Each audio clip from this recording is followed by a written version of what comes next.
오늘 말씀은요, 시편 54편 1절에서 7절까지 함께 은혜를 나누겠습니다. 한 절씩 교독해 읽겠습니다. 하나님이여, 주의 이름으로 나를 구원하시고 주의 힘으로 나를 변호하소서. 하나님이여, 내 기도를 들으시며 내 입의 말에 귀를 기울이소서. 낯선 자들이 일어나 나를 치고 포악한 자들이 나의 생명을 수색하며 하나님을 자기 앞에 두지 아니하였음이니이다. 하나님은 나를 돕는 이시며 주께서는 내 생명을 붙들어 주시는 이시니이다. 주께서는 내 원수에게 악으로 갚으시리니 주의 성실하심으로 그들을 멸하소서. 내가 낙헌제로 주께 제사하리이다. 여호와여, 주의 이름에 감사하오리니 주의 이름이 선하심이니이다. 참으로 주께서는 모든 환난에서 나를 건지시고 내 원수가 보응받는 것을 내 눈이 똑똑히 보게 하셨나이다. 아멘.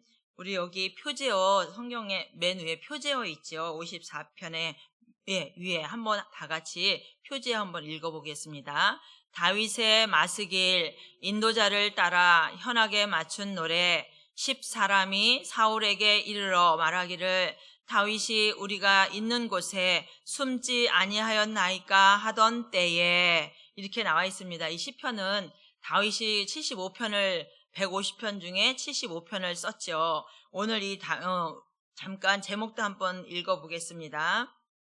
네, 환난 중에도 기뻐할 수 있는 이유. 네, 다윗의 오늘 그 믿음을 또 이 54편에서 볼 수 있습니다. 이 오늘 읽은 내용은 위기에 빠진 다윗이 하나님께 부르짖는 내용입니다. 이 시편을 읽으면서 그 배경이 나와 있는 거는 그렇게 많지 않아요. 지난번에 이제 52편을 말씀드렸을 때 그 52편의 사연은 뭐냐면은 이 다윗이 도망 중에 아히멜렉 제사장에게 잠깐 들렸잖아요. 먹을 것이 없고 그래서 이 제사장이 그 먹을 진설병 떡과 또 골리앗을 물리쳤을 때 그 썼던 그 칼을 이제 다윗이 받아갖고 이제 도망가는 중이었는데, 그 상간에 또 참 묘하기도 하죠. 어떻게 그런 또 그 사이에 도액이라는 그 사람이 있어서 도액이 또 사울한테 가서 잘 보이려고 그 다윗이 이러이러한 일을 했다. 아히멜렉이 떡도 주고 칼도 주고 이랬다. 이렇게 하고 이제 가서 밀고를 한 거죠.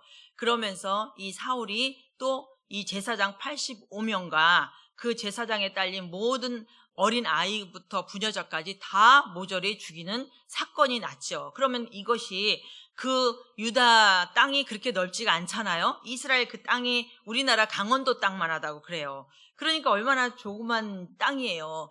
그 땅에서 이 소문이 안 날 리가 없겠죠. 이 소문이 이제 유다에 다 퍼진 것이에요. 근데 이 사울을 잠깐 또 이제 들여다보니까 참 너무나 안타까워요. 다윗은 사실 아들뻘이잖아요. 자기 아들 요나단과도 친구이기도 한데, 이 사울이 하나님의 은혜가 충만했을 때는 정말 하나님의 은혜로 그 자기가 왕이 될 수 없는 그 자리에 섰기 때문에 늘 하나님께 감사했는데, 순간 이 다윗이 골리앗을 죽인 그 사건으로 인하여서 백성들이 뭐라고 그랬어요? 사울은 천천히요, 다윗은 만만이다. 그러니까 사울이 죽인 사람은 1000명밖에 안 되는데 이 다윗이 죽인 사람 만만이다. 이거에 이제 귀에 꽂힌 거죠. 그러면서 순간 시기심이 올라온 거죠. 그래, 다윗이 이제 얻을 것은 나의 왕위밖에 없구나. 이 아들뻘밖에 안 되는 그 다윗을 이 시기심으로 인하여서 이 사울은 무려 10년 동안 그 인생을 허비하는 거예요. 왜요? 우리는 이것을 보면서 우리는 누가 뭐라든 간에 하나님의 정체성 안에서, 그래, 하나님은 나를 귀하게 존귀하게 여겨. 하나님은 우리 아버지야. 하나님은 나를 돌보시는 자야. 어떠한 어려움이 있다 해도 그 하나님 앞에 나를 정체성으로 그렇게 바르게 세우면은 이런 거에 휘둘리지 않았을 거예요. 그런데 이 사울은 그 시기심으로 인하여서 나의 모든 관심과 모든 집중돼야 될 것이 난데, 갑자기 백성들이 다윗을 그 칭찬하는 한마디에 시기심이 꽂혀서 10년 동안을 그 인생을 허비하고 왕노릇도 못하고 다윗을 쫓아다니는 데만 혈안이 된 거죠. 그러면서 이 시기심이라는 것이 얼마나 무서운가. 이 시기심은요, 자기 자신을 피폐하게 만드는 거예요. 완전 자기 자신을 황폐하게 만드는 것이에요. 그리고 나서 또 어떤 일이 있느냐, 시기심을 다 볼 거 아니에요. 그 부하들도 볼 것이고 또 자녀들도 볼 것이고, 이 사울이 시기심으로 다윗을 쫓아가는 것을 보면서 아들도 떠나고요, 또 부하들도 떠나고요, 또 많은 사람들이 어쩔 수 없이 있기는 있지만 마음 가운데 그 시기심을 볼 때마다 다 주변에 있는 사람들이 다 떠나는 거예요. 이것이 사울만의 이야기는 아니겠죠. 우리도 또한 마찬가지입니다. 남과 견주고, 그러면 내 안에서 시기심과 질투심이 일어나고, 그런데 우리가 그 사람이 시기심과 질투심을 이렇게 하는 것들을 보게 되면 사람들이 거리를 두게 되고, 그 사람과 가까이 하고 싶지 않고, 그래서 소중한 사람들이 다 떠나게 되는 것은 다 사람들의 문제가 아니라 결국은 누구 문제예요? 내 문제인 거죠. 다윗이 또한 자기 딸의 사울이잖아요. 그러면 그 시기심과 질투심을 버렸다면 이 사울은 굉장히 든든한 오른팔을 얻은 거 아닙니까? 얼마나 용맹스럽고, 다윗이 정말 하나님과 함께하는 자, 이런 자와 함께했다면 사울의 그 왕으로서 다스릴 때에 어마어마한 놀란 일들을 해내지 않았을까. 그 안타까움이 잠깐 생각이 났습니다. 그래서 우리 안에 시기심과 질투심은 누가 주는 걸까요? 사단이 주는 거예요. 마귀가 주는 거예요. 그래서 나를 망가뜨리게 하고, 나의 마음을 황폐하게 만들고, 괴롭게 만들고, 미쳐서 날뛰게 만들고, 이것이 그 시기심이라는 무서운 그 사단의 무기라는 것을 이 말씀을 통하여서 또 깊이 묵상하게 되었습니다.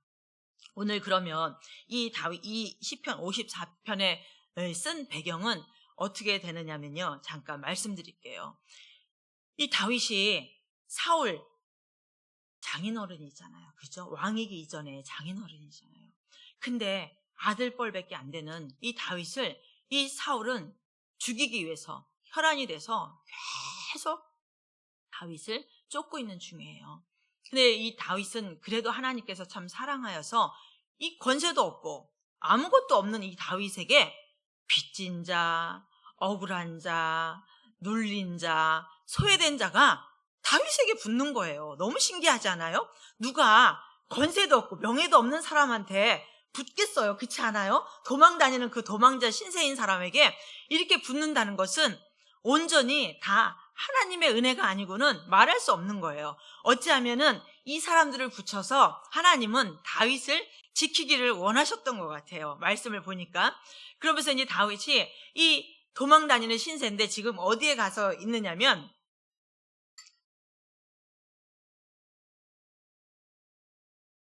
아둘람 굴이라는 곳에 숨어 들어가서 있는 거예요. 왜냐하면 이 유다 땅은 너무 좁아갖고 다 한다고 했잖아요. 그러니까는 자그만치 600명이에요. 이 함께하는 자가 600명이 함께 다윗과 이제 도망다니는 신세가 된 거예요.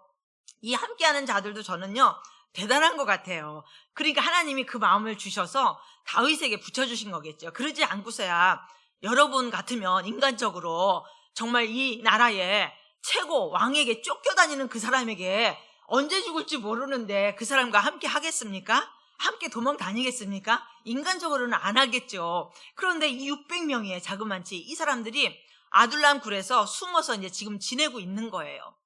근데 다윗은 갑자기 이제 그 아둘람 굴에 숨어 있는데 어떤 소식이 들리냐면은 그릴라 지역이라는, 이제 여기도 유대 땅인 거예요. 그릴라 지역에 어쨌든 다윗이 기름 부음 받은 자잖아요. 너는 이 나라의 왕이 될 거라고 사무엘에게 기름을 받았잖아요. 도망 다니는 신세이긴 하지만 다윗에게는 늘 그런 마음이 있었던 것 같아요. 지금 그일라, 이름이 이제 잘 어려워서 그일라 지역에 지금 블레셋 군대들이 쳐들어와서 이들이 농사진 것을 다 뺏어가고 그 그릴라 지역을 초토화시키는 지금 그런 얘기를 들은 거예요. 다윗이 피난 중에. 그런데 사울은 끔찍도 안 하는 거예요. 이 지금 자기 유대 땅에 블레셋이 쳐들어왔으면 왕이 군사들을 데리고 와서 전쟁을 해야 될 거 아닙니까? 그런데 이 사울은 아주 다윗만 잡으려고 혈안이 됐기에 이거에 관심이 없는 거예요. 그런데 이제 다윗이 도망 중에 이 소식을 듣는 거예요. 내 땅에 지금 블레셋이 쳐들어와서 농사진 것을 다 뺏어가? 그러면 도망 다니는 입장에서 나가서 싸워야 되겠습니까? 숨어야 되겠습니까? 예, 숨어야 되겠죠. 근데 다윗은 여기서 보다시피 너무 마음이 참 순수한 것 같아요. 하나님은 또 이렇게 순수한 자와 함께 한다는 것이에요. 잔꾀를 부리고 어떤 깨를 내고 이러는 것이 아니라, 야, 내가 지금 저 사람들을 도우러 나갔다가는 왕에게 들켜서 잡혀 죽겠지? 머리 굴리지 않더라고요. 그러면서 다윗은 늘 항상 존경스러운 게 그거예요. 지금 이 상황에서도 하나님, 지금 그릴라 지역이 블레셋이 쳐들어와서 이렇게 어려움을 겪고 있는데 제가 지금 나가서 싸울까요 말까요? 이걸 묻는 거예요. 또 그랬더니 하나님께서 야, 꽁꽁 숨어 있어라 이랬으면 좋았을 텐데, 하나님께서 내가 저 블레셋을 너희 손에 붙였다, 너에게 붙였다. 뭐예요? 가서 싸우라 이 소리잖아요. 그러니까 다윗은 하나님의 음성을 듣고 사는 사람이잖아요. 음성을 들었어요. 아, 하나님께서 싸우라고 하시나 보다. 그랬는데 그 600명이 뭐라고 하겠어요? 인간적으로 지금 미쳤냐고, 이 숨어 있어도 지금 들킬까 말까, 우리 잡혀 죽기 일보 직전인데 아니 나가서 싸우면 우리가 발각되지 않겠느냐, 이게 말이 되느냐, 말이 안 되지 않느냐. 이 사람들은 하나님과 함께하고 음성을 듣는 자들이 아니잖아요. 이제 이 함께하는 자들이 막 말린 거죠. 제발 그러지 마시라고. 우리의 정체가 발각나서 우리는 죽을 수밖에 없는 존재가 된다고. 그랬더니 다윗은 그런 것에 아랑곳하지 않는 거예요. 하나님의 음성을 들었잖아요. 아니다, 하나님께서 그 블레셋을 우리 손에 붙였다 말씀하셨다. 붙였다 말씀하시면 이긴다 말씀하시는 거잖아요. 다윗은 알잖아요. 그래서 싸우러 나가자 이런 거예요. 그 다윗과 함께하는 자들이 다윗이 그렇다고 하니까는 어떻게 해요? 나가야지. 그래서 이제 나갔어. 600명이 전쟁을 하러 나갔네요. 근데 이 블레셋을 다 초토화시킨 거예요. 이겼어. 승리했어요. 그러니까 이 그릴라 백성들이 너무나 고마워갖고 너무너무 감사하다고. 그래서 많은 재물도 주고 또 편히 살 수 있도록 집도 이제 제공해 준 거예요. 그러면 여러분 같으면 어떻게 했습니까? 이제 이 도망자 신세를 좀 면하고 싶어. 너무 힘들어. 너무 고통스러워. 그렇지 않아요? 맨날 쫓겨서 먹을 것도 없지. 바위 안에 들어가 봐야 먹을 게 있겠습니까? 그러고 이제 다윗과 600명이 함께 지내는데 인간적으로 그런 마음이 들 수 있을 것 같아요. 야, 이들이 우리가 그 고마움에 대해서 많은 물질도 주고 살 수 있게끔 집도 이제 그 그릴라 지역에 이제 준 거예요. 그러면 얼마나 우리 인간적으로 좀 안주하고 싶잖아요. 근데 다윗이 그냥 또 안주하는 게 아니에요. 하나님께도 물어요. 하나님, 제가 이 땅에 그릴라 지역에 있어도 되겠습니까? 이 그릴라 이 사람들이 나를 저 왕에게 내어주지 않겠습니까? 물었더니 하나님의 대답이 그들이 너를 내어줄 것이라고 말하는 거예요. 그럼 어떻게 해요? 이제 고발해서 이제 잡혀 죽는다는 거죠. 역시나 그 자기네들을 도와주고 다 죽게 생긴 것들을 전쟁에서 이겨줬는데 그릴라 지역의 사람이 또 사울에게 밀고를 하는 거예요. 그래서 지금 이 다윗이 우리 지역에 있다. 다윗이 너무 뭐라 그럴까, 충격을 받은 거죠. 왜? 내가 어떤 사람에게 너무 고맙게 했어요. 그런데 그 고마움으로 대갚지 않고 뭘로? 밀고를 해서 다윗을 죽음 가운데 내어준 거잖아요. 다윗이 배신을 당한 거고, 그 도움을, 그 어려움 가운데서도 도망 중에도 정말 자기네 정체를 드러내면 안 되는, 사실은 목숨을 내걸고 그 그릴라 지역을 도와준 거잖아요. 그럼에도 불구하고 돌아온 것은 배반으로 돌아온 것이죠. 근데 다윗은 하나님을 알기에 자기를 그 배신하고 배반한 그릴라 지역의 사람들에게 한마디도 원망하는 소리가 없었던 것이에요. 우리가 안 되겠다, 우리 다시 도망가자. 그래서 이제 또 이 다윗과 함께하는 600명과 함께 10광야로 도망을 가요. 10광야, 여기 10이라고 나오죠. 10광야로 이제 도망을 가는데, 왜냐하면 또 이제 이 사람들 입장에서는 또 그럴 수도 있어요. 왜냐하면 얼마 전에 그 아히멜렉 제사장 85명을 그렇게 도륙한 걸 그 전 지역에 소문이 났잖아요. 그러니까 어느 누구도 다윗 한 사람을 숨겨줄 수가 없는 거예요. 왜? 숨겨줬다가는 완전 자기네들이 멸절되고 죽을 수밖에 없는 그것을 알기에 그쪽 사람들도 이해를 못하는 건 아니에요. 근데 다윗 입장에서는 그렇게 내가 자기네 생명을 살려줬는데 이렇게 배신과 배반으로 돌아오니까 참 마음이 아팠겠죠. 그래서 10강야로 이제 도망을 갔는데 도망갈 곳이 어디 있겠습니까? 유다 땅에. 결국은 10강야로 도망을 갔지만 여기서 이 표저에 이렇게 말하고 있죠.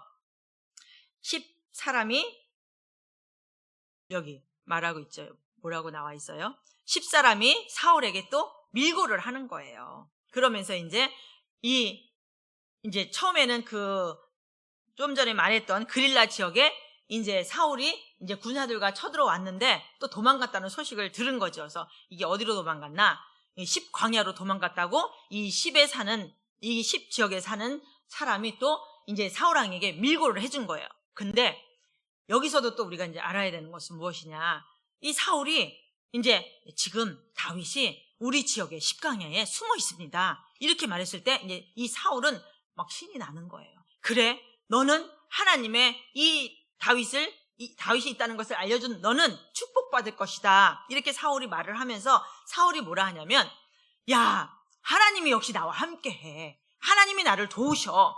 이 사울이 이 얼마나 우리 착각입니까? 이걸 보면서 우리 모습도 또 보는 거예요. 우리가 신앙생활을 하면서 나도 모르게 사단이 들어온 건 자기도 몰라요. 내가 지금 악한 일을 하고 교회에 해를 입히고 또 성도들 간에 분란을 일으키고 이런 일들을 하는 걸 본인은 몰라요. 그런데 이 사울처럼 지금 사울의 마음에는 하나님이 함께해요. 누가 함께해요? 악한 사단이 함께하잖아요. 그럼에도 불구하고 사울은 누가 함께한다고 지금 착각하고 있는 거예요?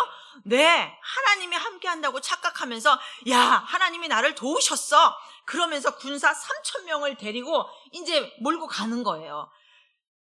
그 좁은 지역에 3,000명이 군사들이 떴어. 그러면은 얼마나 이제 도간에 든 쥐잖아요. 도간에 든 쥐입니다. 이 3,000명이 포위하고 이제 몰아오고 있는 거죠. 얼마나 두렵겠어요. 이젠 더 이상 도망갈 곳도 유대 땅에서는 어디로 피난 갈 곳도 없는 거예요. 이 다윗은 알고 있는 거잖아요. 그런데 이제 이 말씀을 이제 우리가 읽다 보면 이 다윗이 이 절제절명한 순간에 하나님께서 또 어떤 일을 하시냐면 이제 3,000명을 데려다가 이제 군사를 풀어서 이제 다윗을 잡으려고 이제 했잖아요. 완전히 이제 이들이 포기해서 좁혀오는 거예요. 이제 죽은 목숨이죠. 도간에 든 지지요. 이 3,000명 군사를 어떻게 피해서 도망갈 것입니까? 뭐 600명이 싸운다 해도 뭐 이들이 뭐 큰 무기가 있습니까? 아무것도 없잖아요. 그런데 어떤 일이 벌어지느냐? 갑자기 이제 다 잡았어요. 이제 도간에 든 지예요.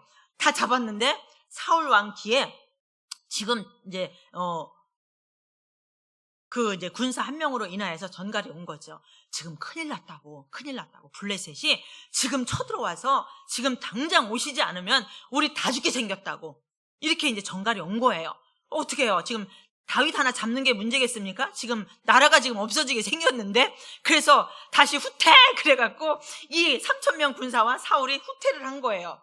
그러니 이 다윗이 얼마나 가슴을 쓸어내렸겠습니까? 하나님이 이렇게 절제절명한 순간에 다윗을 도와서 이렇게 또 살아나는 목숨이 되었던 것이에요. 근데 이 다윗은 이것이 이 사건들이 한두 번 되어진 것이 아니죠. 그래서 우리가 믿음을 갖는 것은 내 삶 속에 어떤 사건들이 있음으로 인하여서 내 안에 믿음이 생기는 것이죠. 믿음은 그냥 저절로 어느 날 뚝딱 생기는 것이 절대 아니라는 것이죠. 제가 찬양을 원래 한 곡밖에는 안 하는데 아까 찬양을 갑자기 이제 생각이 난 거예요. 찬송가도 어딘지도 모르겠지만 아무튼 390장을 부르고 싶은 거예요. 그런데 여기 가사가 정말 이 시편과 딱 맞아떨어지는 것 같아요. 2절에 보면은 때때로 괴로움 당하면 때때로 기쁨 누리네. 풍파 중에 지키시고 평안히 인도하시네. 이 말이 지금 우리가 읽은 이 시편의 말씀이 딱 맞는 거예요. 이 다윗은 어려움과 고난과 환난이 온다고 해서 낙심하고 원망하고 불평하는 것이 아니라 정말 어려움이 올 때마다 다윗은 즐기는 것 같아요. 왜? 내가 믿는 그 하나님이 계시잖아. 그 하나님, 나에게는 그 하나님의 이름이 있어. 이 다윗은 이 찬송가 가사 갑자기 막 이게 확 더 다가오는 거예요. 그러면서 우리가 오늘 이 시편 읽은 말씀이 다윗이 어떤 믿음으로, 어떤 마음으로 한번 썼는지, 이제 그 배경을 이제 아셨죠? 배경을 설명해야, 시편은 시기 때문에 배경을 알지 못하면 잘 이해가 안 가요. 근데 이제 우리가 배경이 있으니까 어쨌거나 이제 그 내용을 아니까는 한번 시편을 우리 이제 한 절씩 이제 잠깐 이제 말씀을 한번 나눠보겠습니다. 1절에 한번 보겠습니다. 1절에 다윗이 이제 하나님이여 주의 이름으로 나를 구원하시고 주의 힘으로 나를 변호하소서. 오직 다윗에게는 아무것도 없잖아요. 아무것도 없어도 다윗에게 있는 것은 무엇이냐? 하나님 이름, 주의 이름만이 다윗과 함께하고 다윗에게 남아있는 그것은 오직 주의 이름이 남아있다는 것이죠. 그러면서 반드시 주님은 나를 구원하실 것이라는 것을 다윗은 알고 있는 것이에요.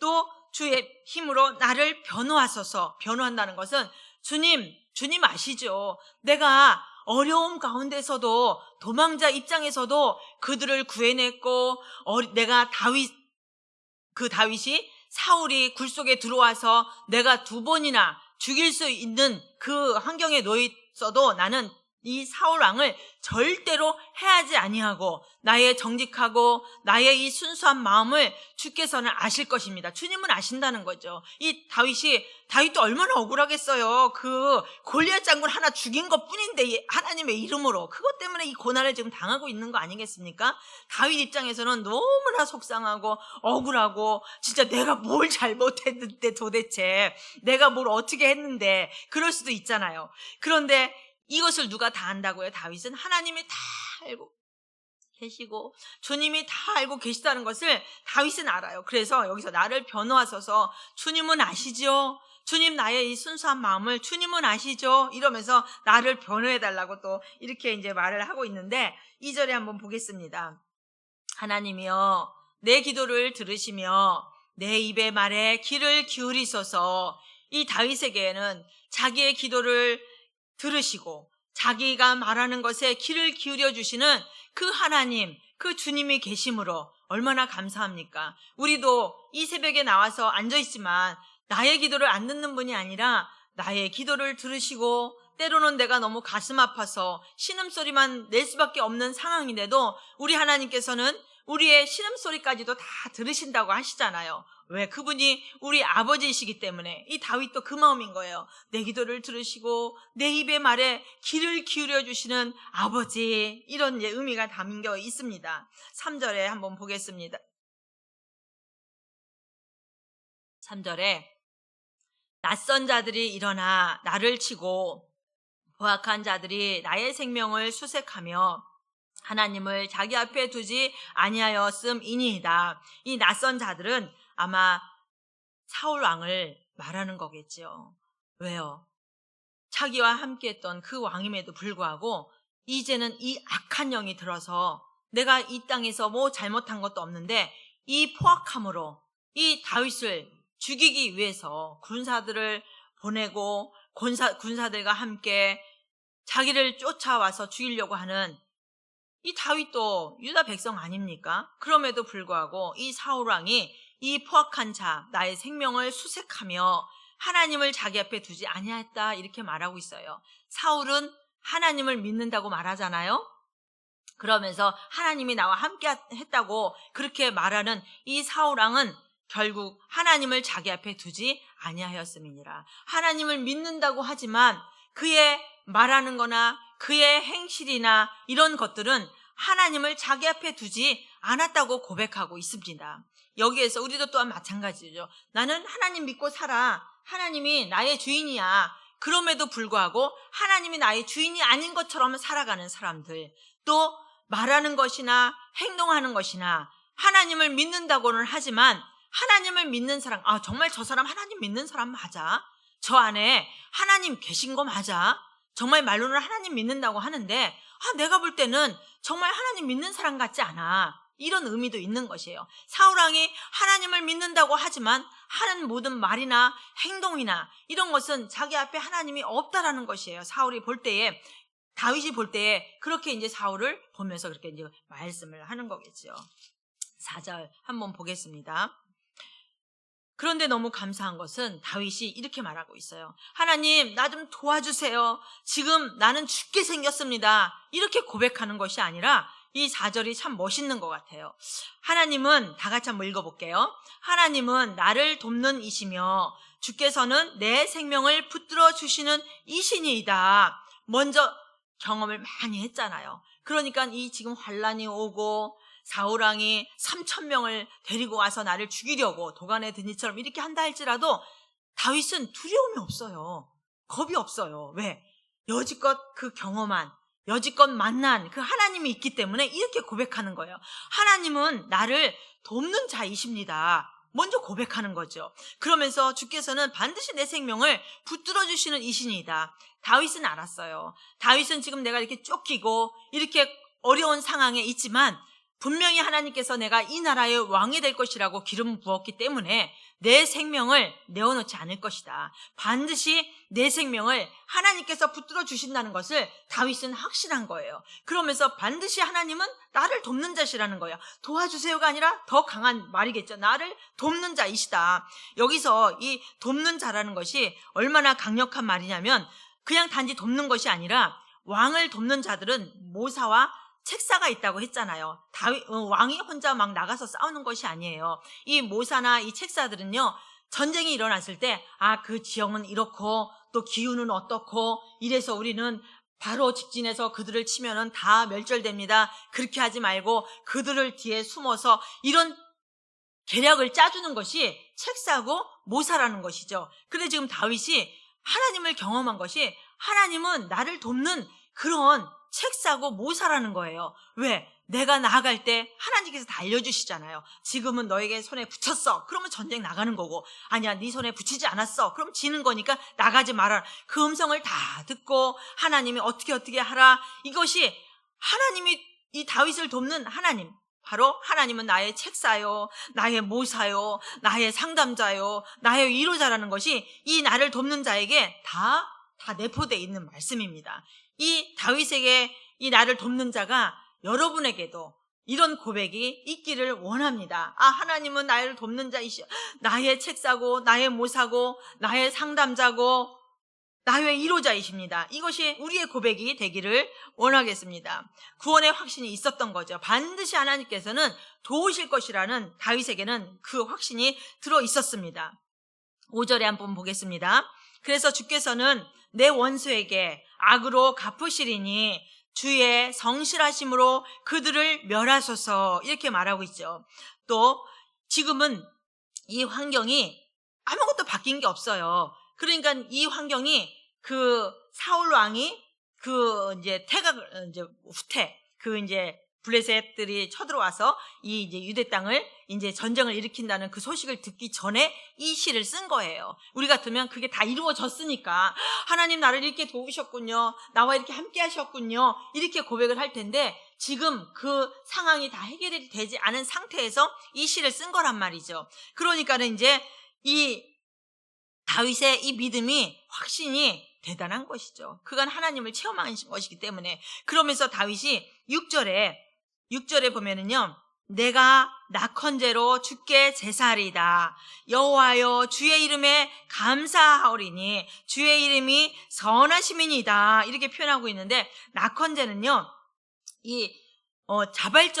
자발적이고 즐거운 마음으로 하나님께 예물을 드리는 제사가 낙헌제라는 거죠. 그런데 이 감사제와는 비슷하지만 낙헌제는 축복을 받았건 안 받았건 드리는 거예요. 내가 기도 응답이 되었건 안 되었건 미리 감사해서 드리는 것이 낙헌제예요. 그러니까 이 다윗은 지금 이렇게 마음이 쫄리고 마음이 고통스럽고 힘든 상황임에도 불구하고 어떤 문제가 기도 응답이 된 것도 아니고 해결되지 않은 상태에서 하나님 앞에 낙헌제를 드린다고 이렇게 고백을 하는 이 다윗의 이 고백, 먼저 하나님께 그냥 감사하는 거예요. 이 환경이 바뀌었던 안 바뀌었던, 어려움 가운데 있던, 이것이 해결이 되지 않았던 간에 이 다윗은 먼저 하나님께 감사하는 이 마음을 하나님께서는 이 다윗의 이 마음을 기쁘게 받으셨던 것 같아요. 그래서 여기서 주의 이름이 선하십니다 이랬잖아요. 주의 이름이 선하십니다. 이 깊은 의미에는 하나님 멋지십니다. 제가 늘 고백하잖아요. 하나님은 어떤 분이냐. 저에게 하나님의 그 역사와 하나님을 경험한 그것으로 인하여는 저는 그냥 하나님 너무 멋있는 분, 이렇게 늘 고백을 했는데, 지금 다윗이 똑같이 하나님 너무 멋있는 분이세요, 하나님 너무 멋지세요 라고 지금 다윗이 이렇게 고백하고 있어요. 그러면 하나님께서는 이 마지막에 어떻게 일하셨는가 한번 보겠습니다. 7절 마지막 절 보겠습니다. 참으로 주께서는 모든 환난에서 나를 건지시고 내 원수가 보응받는 것을 내 눈이 똑똑히 보게 하셨나이다. 이미 보지 않았어요. 보지 않은 상태임에도 불구하고 다윗은 말하는 거죠. 그런데 나중에 이 사울이 어떻게 됩니까? 이 길보아 산에서 전투를 벌였을 때 많은 군사와 자기 아들들과 사울이 거기서 이제 죽게 되잖아요. 하나님께서는 결국 악한 자들의 결말을 보여주시는 것이죠. 다윗은 이 결말을 보지도 못했지만, 어려움과 이 고난 가운데 해결되지 않았지만 하나님께 낙헌제로 아주 적극적으로 그냥 무조건 감사하는 거예요. 다윗은 감사로 제사를 드렸고, 또 가장 멋진 말, 하나님 도와주세요, 도와주세요, 이게 아니라 하나님은 나를 돕는 자이십니다. 나는 반드시 믿습니다. 하나님께서 나를 구원하실 것을 반드시 믿습니다. 이 오늘 다윗의 이 시편을 보면서 우리도 이 다윗의 믿음이 참 얼마나 멋지십니까? 우리도 살면서 누군가의 배신을 당하는 일도 있을 것이고, 나는 선으로 했는데 그 선이 악한 것으로 다시 되돌아와요. 그래도 이 다윗이 원망 불평 한마디 안 했던 것은 하나님이 하시는 일을 경험하고 알았기 때문에 그렇게 다윗이 고백할 수밖에 없다는 것을, 우리 또한 지금 우리가 신앙생활 10년, 20년, 30년 생활하면서 여러분들도 많은 하나님을 경험했고 하나님의 기도에 응답이 있었을 것이고 멋진 하나님을 많이 체험했을 거라 봅니다. 앞으로 우리 인생길에 얼마나 더 많은 인생길이 있을지 모르지만 그럴 때마다 하나님 앞에, 하나님은 나를 돕는 자이십니다, 반드시 하나님께서는 나를 구원해야 할 자심을 내가 믿습니다 라고 고백하는 모든 여러분들이 되시기를 바라겠습니다. 그래서 또 하나님의 이 백성들은 하나님의 이름과 능력을 가지고 있다는 것, 우리는 하나님의 이름 앞에 그 말씀을 의지하며 살아가는 것이 얼마나 행복한가. 이 말씀을 준비하면서 우리는 이 능력의 하나님의 이름을 가졌어, 그 하나님 앞에 우리는 살아가고 있어, 이것만으로도 우리는 너무나 감사할 수 있는 조건이 있다는 것이죠. 내가 지금 어렵다 할지라도 나와 함께하는 하나님, 나를 도우시는 하나님, 그 하나님이 있으므로 우리는 끝까지 하나님을 붙들고 믿고 나가는 자들은 결코 망하지 않는다는 것입니다. 그리고 반드시 하나님께서는 그렇게 하나님을 붙들고 가는 자들에게는 귀한 자리에, 높은 자리에 예수 그리스도와 함께 세워주실 줄로 믿습니다. 아멘. 우리 말씀을 생각하면서 잠깐 이제 기도하시면서 또 여러분들이 가지고 온 제목으로 기도하시겠습니다.